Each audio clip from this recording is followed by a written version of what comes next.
"She's too old and doesn't need anything," said the sons before taking all their mother's furniture, but they didn't expect what would happen next.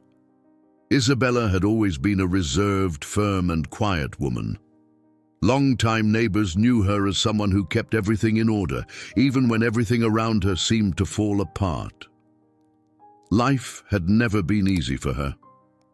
She married young to a hard-working man with fragile health, who passed away before their children reached adulthood. Alone, she raised Larry and Laura, splitting her time between low-paid cleaning jobs and odd gigs to support the household. She never asked anyone for help. She was practical, straightforward, and didn't let herself get carried away by sentimentalities. Over the years, she grew old in the same neighborhood where she had always lived. In a modest house filled with quiet memories and furniture, she insisted on cleaning herself, as if each piece carried its own importance. Even when her health began to decline, she prioritized her independence and rejected any suggestion that she might become a burden to her children. As the years went by, Larry and Laura went on with their lives, far from the neighborhood they had grown up in. Larry became a college professor, spending his days immersed in books, classes, conferences, and academic obligations. Laura, on the other hand, worked for an organization that specialized in elderly care, which later on would feel ironic in light of the choices she made regarding her own mother. They both claimed to be too busy for frequent visits or long phone calls. Their communication with Isabella was sparse and almost bureaucratic, always with the excuse that she didn't like to depend on others. In truth, their distance was more emotional than practical, and over the years, they created a convenient narrative to justify their absence. They told themselves their mother was too proud, too stubborn to accept help, that she was doing just fine on her own, and that anything more would be intrusive.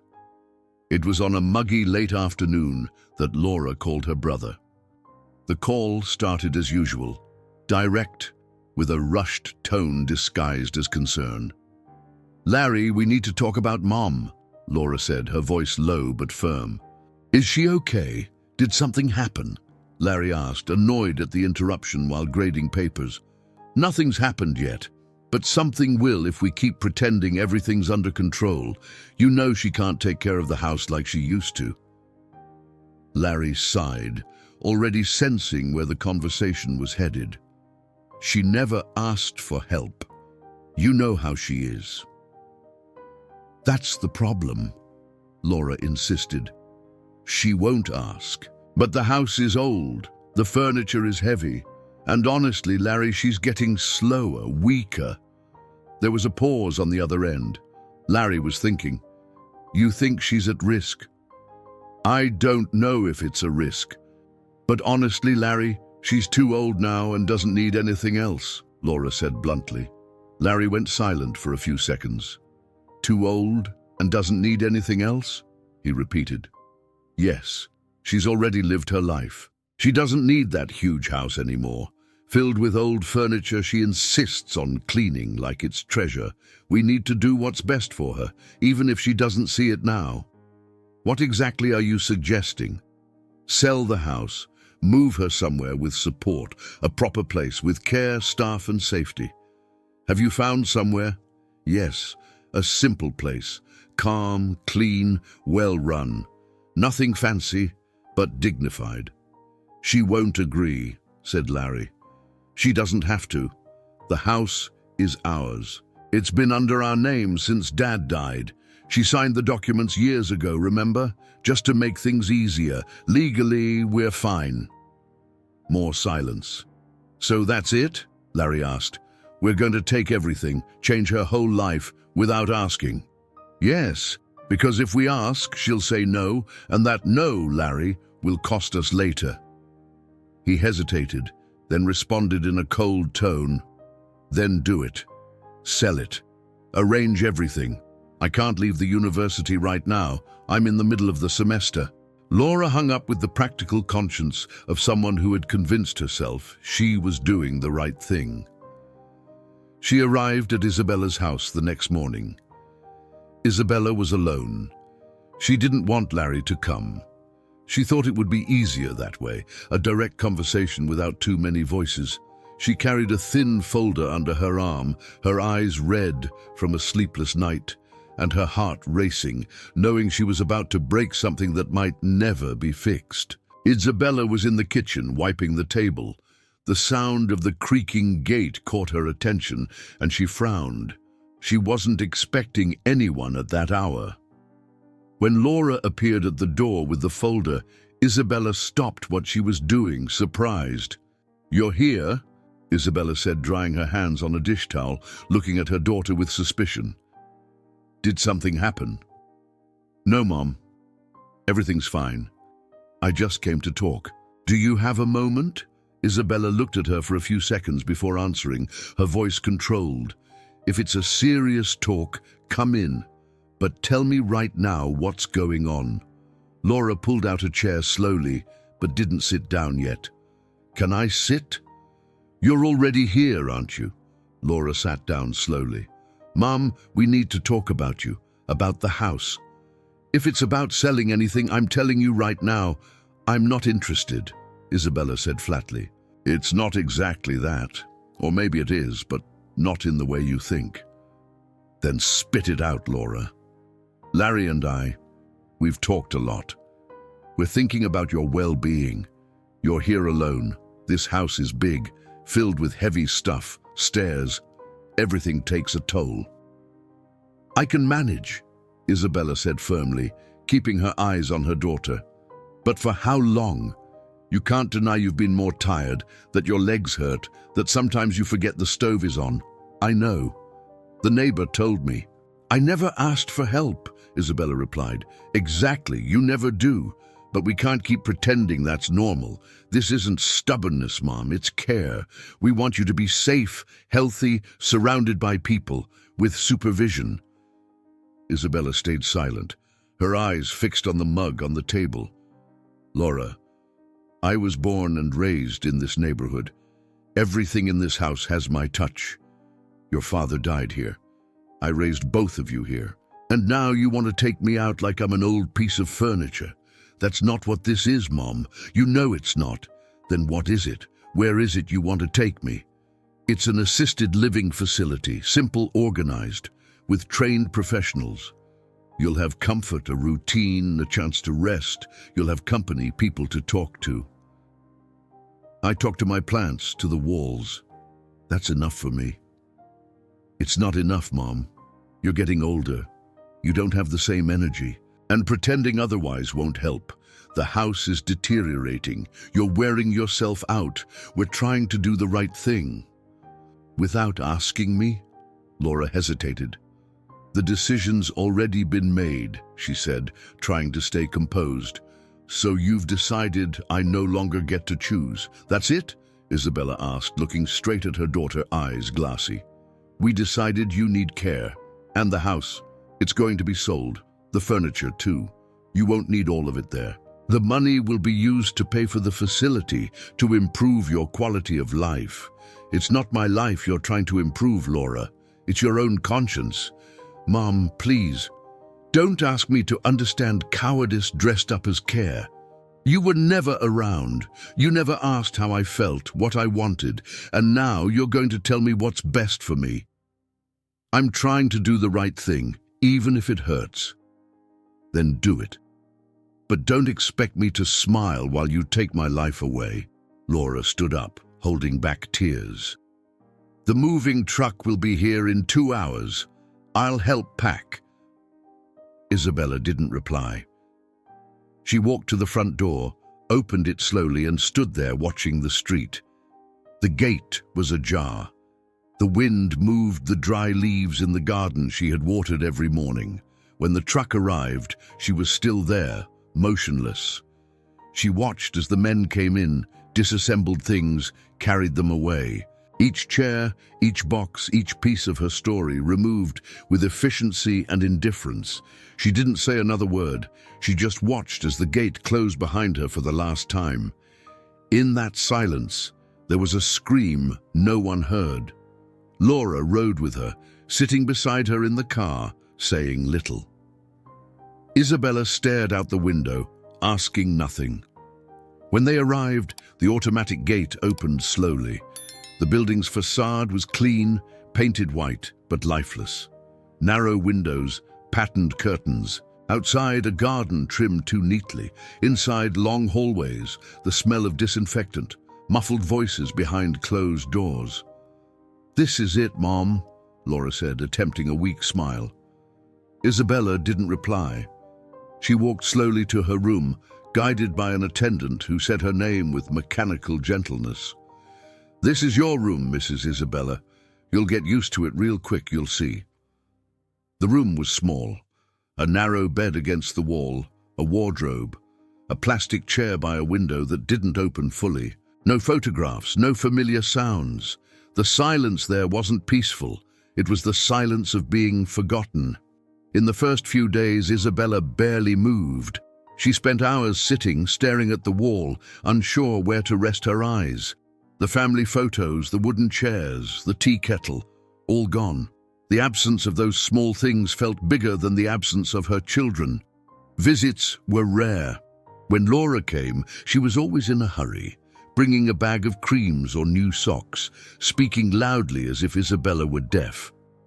"Look, I brought you new soaps and a pretty shawl. Look here," Laura would say, unpacking the bag without noticing that Isabella barely reacted. "Everything okay?" Larry would ask during a brief visit, checking his phone while talking. "If you need anything, just ask the staff. That's what they're here for." But none of it was care. It was formality, the kind of presence that hurts more than absence. It was in this environment that Stephanie appeared. A social worker at the facility, she had a natural calmness that stood out. She walked slowly down the hallways, stopped to look the residents in the eyes, and spoke softly and with purpose. "Good morning, Mrs. Isabella. Mind if I sit with you for a bit?" Stephanie asked one random morning. Isabella just nodded without looking at her. The first visits were quiet. Stephanie would sit, stay a few minutes, then leave. Little by little, she started bringing small details: an old newspaper, a small plant for the room, a book of poetry. "I brought this for you today. I know you like everything organized, so I thought maybe you'd enjoy fixing up this plant," she said one afternoon. "This isn't my home," Isabella murmured. "No, but for now, this room is the space we have. We can give it a bit of life." It was the first time Isabella looked directly at Stephanie. Her eyes were still sad, but there was a flicker of attention there. Over time, Stephanie became the only constant presence Isabella welcomed. She arrived calmly, never intruding. She knew how to listen to the silences, how to respect the days when Isabella didn't want to talk. And when she did talk, Stephanie listened with the kind of attention you can't buy with a badge. "I don't like it here," Isabella said weeks later. "I imagine not, but I like being here with you." It was simple but honest. Isabella knew it, and for the first time in months, she felt seen as a person again. "Continua na próxima resposta. O limite do campo foi atingido." Continuação da tradução. It was in that same hallway where she met Samuel. He walked slowly with short steps, always dragging a cane that made a distinctive sound on the floor. He didn't talk much, but noticed everything. His small, observant eyes always seemed to be searching for something he couldn't name. Their first interaction was brief. Isabella was sitting in the shared patio, trying to water a plant using a plastic cup. "Let me hold that for you," Samuel said, gripping the pot with both hands, steady despite his cane. "Thank you," she replied, not knowing his name. "Samuel," he added, as if he had read her mind.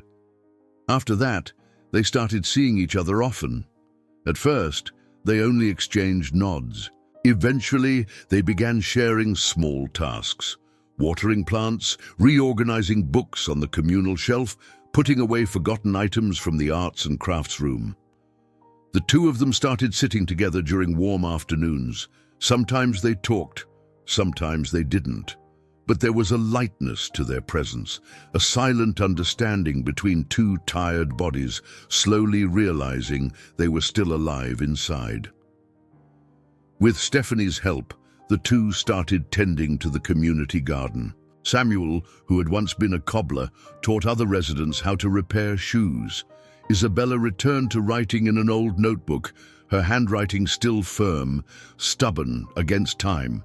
Life there was still limited, but it was no longer empty. They didn't speak about the past with pain, but they didn't pretend it didn't exist either. In each other, they found the chance to be more than remnants of who they once were. And so, slowly and with deep roots, something new began. As the months passed, the weight of change started to shift within Isabella. The emptiness was still there, but it wasn't paralyzing anymore. It was like a dark house where someone, little by little, starts opening the windows. Life inside the facility remained quiet, almost without surprises, but there were tiny cracks where life slipped in, and through those cracks, she began to breathe again. Stephanie, with her calm and steady presence, remained close. And Samuel, with his measured voice and slow steps, became more and more part of Isabella's daily life. When spring arrived, bringing clearer light through the narrow hallway windows, the two began going out more. They walked together through the small courtyard, which had stone benches and a few large pots growing shy flowers. "The sun seems less lazy today," Samuel said, tilting his head slightly toward the sky. "Or maybe we're just learning to notice it again," Isabella replied. They began walking side by side every day, without a particular destination. They'd stop near the wall where a resilient vine grew, talk about the weather, and share silences. Gradually, that constant presence became a necessity. "Want to sit for a bit?" Samuel asked one afternoon, seeing her reach for her lower back. "I do, but only if you sit too. I don't like talking to people standing up." Samuel smiled. Then it settled. During those breaks, Isabella started doing something she hadn't done in a long time, writing. Stephanie had given her a notebook. "To jot down what you miss," Stephanie said when she handed it to her, "or whatever you want to remember later." At first, Isabella scribbled random words, but soon full sentences followed, then short stories, old memories. She spent her afternoons writing on the patio bench with Samuel nearby, stitching soles for other residents' shoes.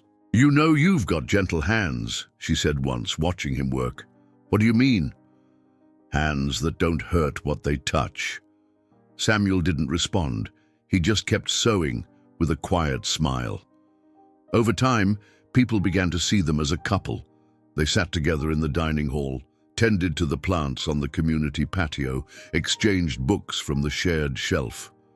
"You two are like those old couples from farmers' markets. Don't talk much, but you get each other with just a glance," a resident once said.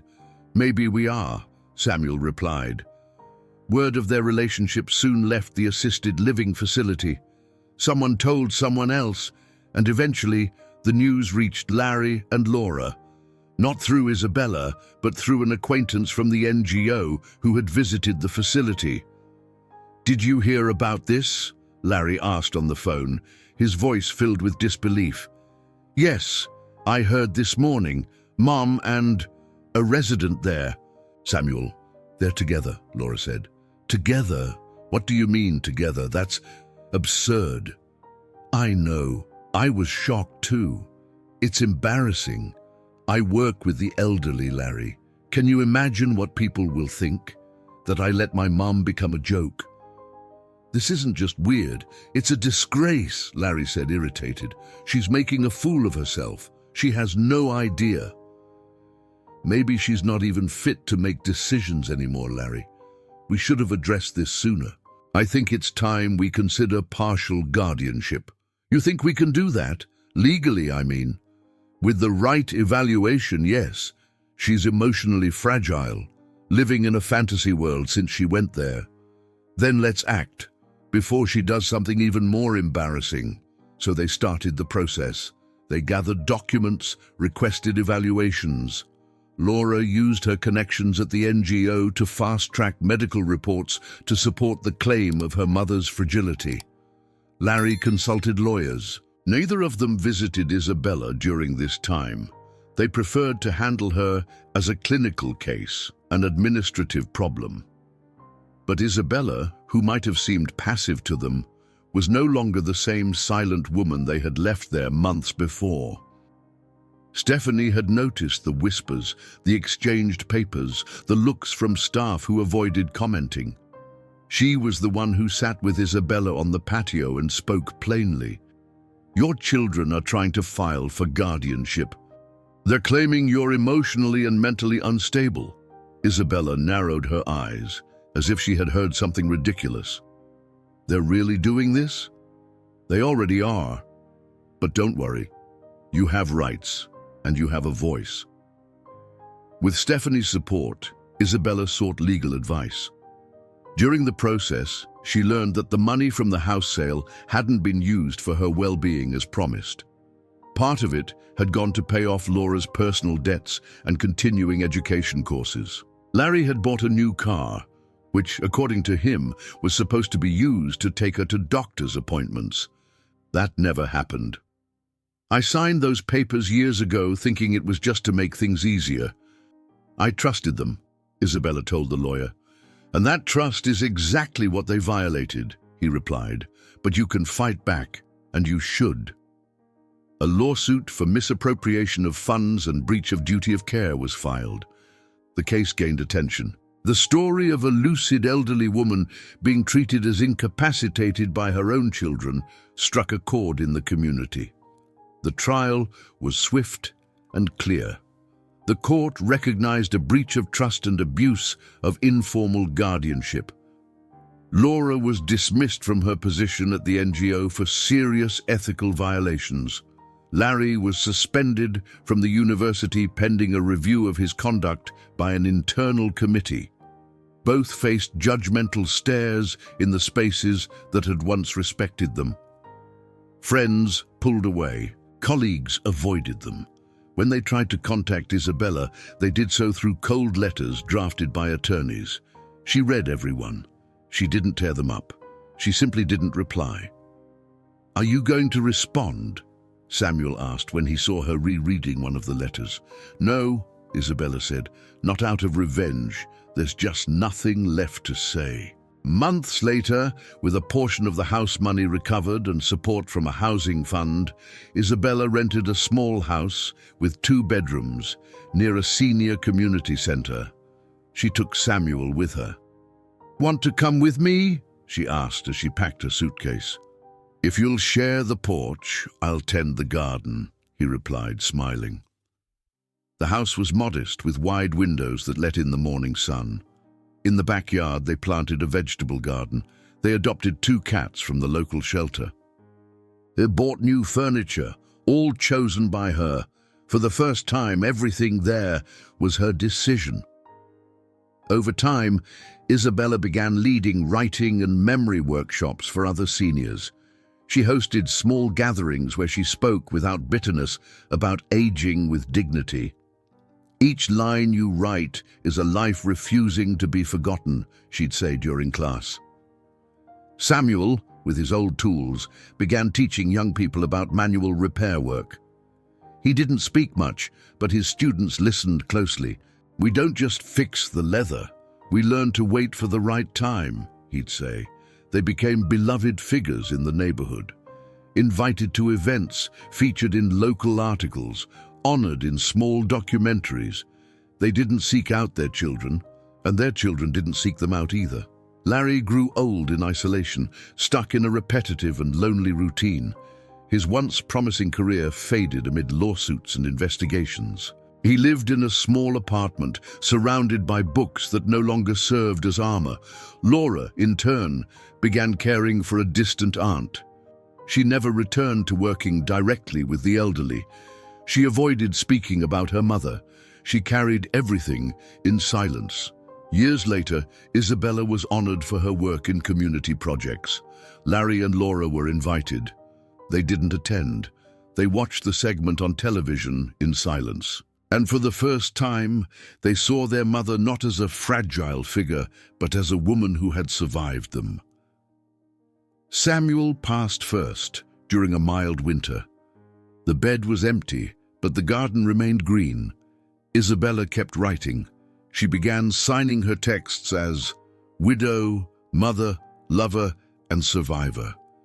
She lived out her final days in peace, and she was never forgotten, because for the first time in a long time, she had allowed herself to be seen, and this time, the right way. If you enjoyed this story, don't forget to subscribe to the channel, leave a comment, give it a like, and activate the notification bell so you don't miss any of our upcoming videos. See you in the next story.